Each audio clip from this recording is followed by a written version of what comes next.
I got to Nathan Street, I think sometime around 6:37. Absolute jungle. Found Chungking Mansions. Considerable little walk. And it's not only south of the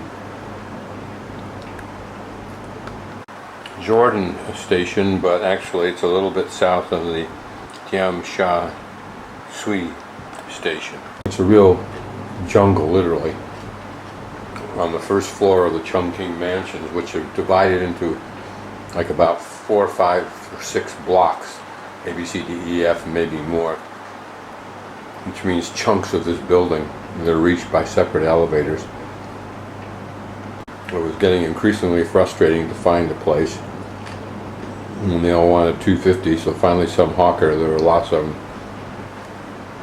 I followed him and got this place for $170. It was supposed to be $150 without a bathroom, but there's a bathroom and shower here. But the sheets look clean. It's cool with the fan and the air conditioning. So it's a little rat hole, but I've been in worse.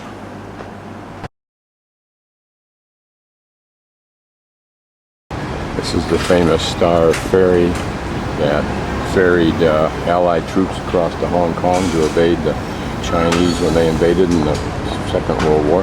My first view of Hong Kong Island. Some advertisers' idea of breathing in Beijing.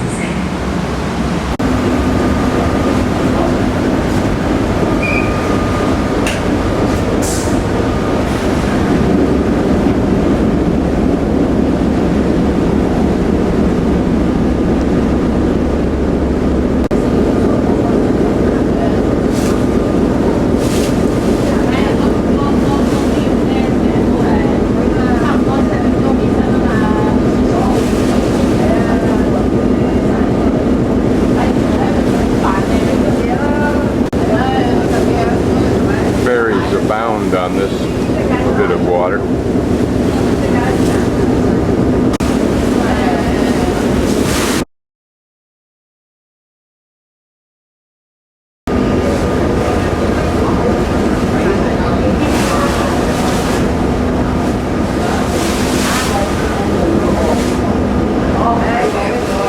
Okay, we've just landed over here on the right-hand corner at the Star Ferry Central dock, and now I'm not ready to go up this long walkway, which will take me up to hopefully Connaught Road Central, but I'm going to be going to the left if we look at this map, but the right, in fact, on the tram line up to this point here, and then walk the suggested Lonely Planet walk. So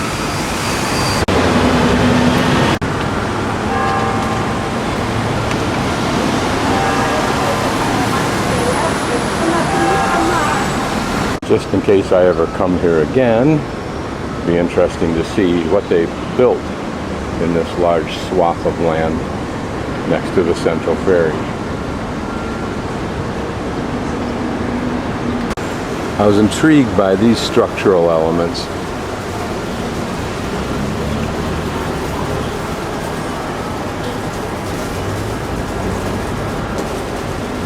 Sun trying to punch through.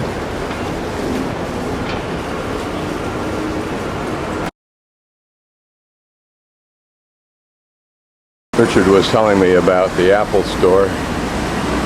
Here it is. Apparently there are usually queues for entry.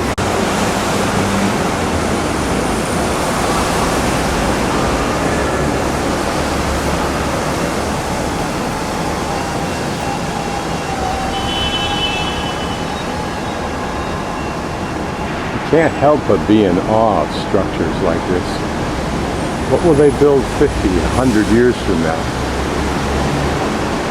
There's another long, high-tech walkway, hopefully to that street I want to get to. I found the tramway and I'm on it, and I told the driver I wanted to go to where you see my little dot right in the center there, and then he came back to confirm where I was I want to get, and he's going to tell me.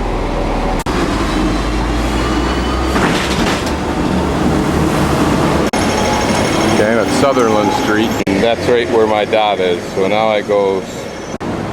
Okay, I think we're now at the intersection, the first one to be at, which is Chungking Street. And we'll hang a left down here. All along here are the dried fish and shrimp paste shops. Again, how they compete when they're all selling the same thing, I guess they bargain. I don't know what those little things are up there. I think these must be the shrimp paste, but I'm just taking a blind guess.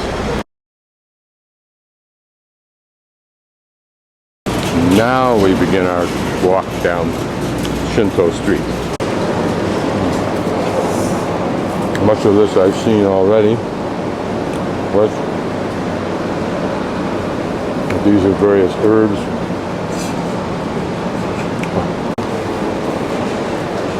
And those are the things that come off of trees, I think, the ones in the big box. But Asia would be exotic if it were only the foods and the things they put in the foods that make it so.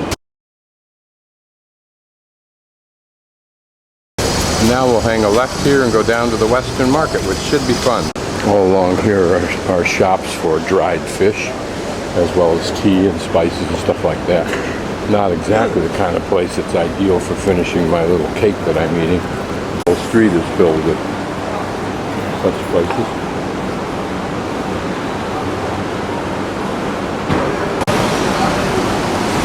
And huge bags of same. Telling what these little critters are here. But just to know, octopus it looks like. Yep. Squid. Just to know what to do with these things is astounding.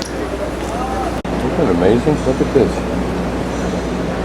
These men who buy this stuff in this kind of bulk probably package it in those individual packages you find sold at convenience stores like we sell potato chips. Okay, here's the bamboo scaffolding, but if you think that's not too impressive, I believe all the scaffolding on this building, all the way to the top, is also bamboo. They have confidence in it.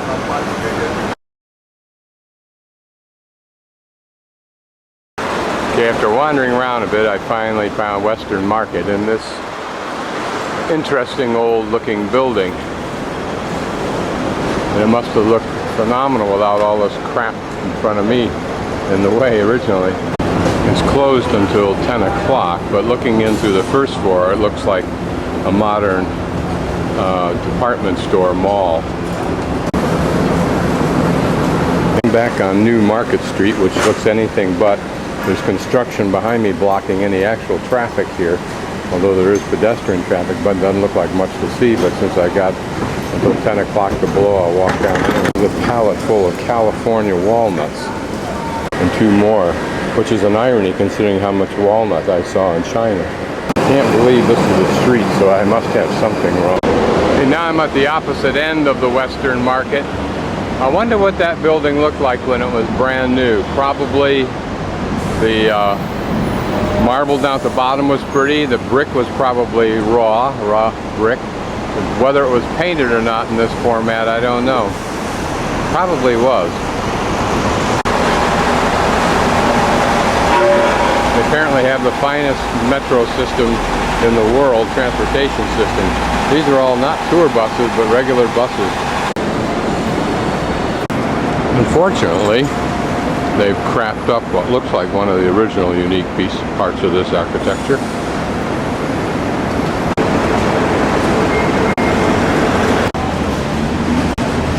No idea.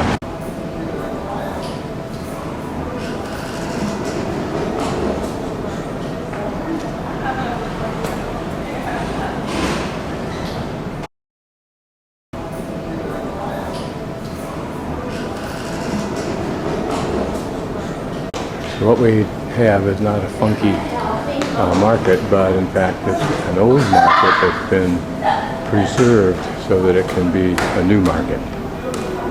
Hopefully we'll find something of interest. Here's what it might have looked like.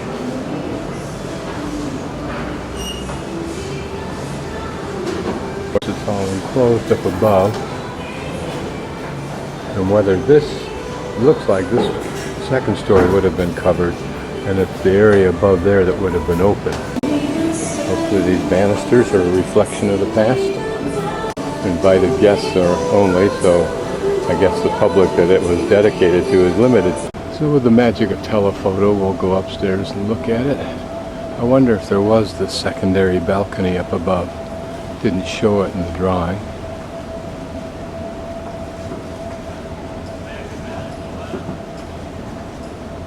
This is a pretty affectation. Hopefully it's original.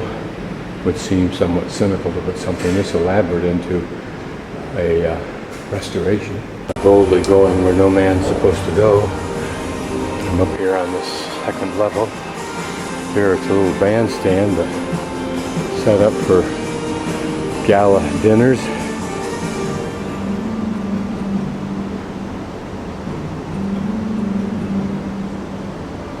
Lovely space for that, really. These look authentic, although it didn't show in the model this building having this kind of a roof, but it makes sense that it would. I wonder when all of this structure that I've shown before was built and for what purpose. It looks like air conditioning system or some sort, but for just this building or for much more, that's a substantial structure there for that. Here at the intersection of Queens Road West and Possession Street is where the British flag was first planted in Hong Kong in 1841. I'm assuming that this is Pound Lane. I don't see anything to indicate it yet, but I'm sure there's a sign somewhere.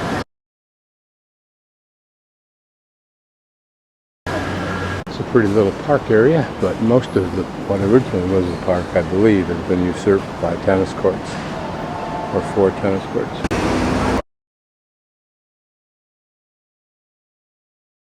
The only thing I can think of that may be what they're talking about is that thing right there. There's nothing in English on it that indicates anything. So not to waste your time, it's a red building, second on the right, opposite where the corner. So it's on the northeast corner, second building on the right. Red with no English to describe it. It does have a tremendous number of incense coils, and that should be the giveaway. Turning to your left, I'm assuming the same dynamic, nothing in English. One of the two is described as being to the left.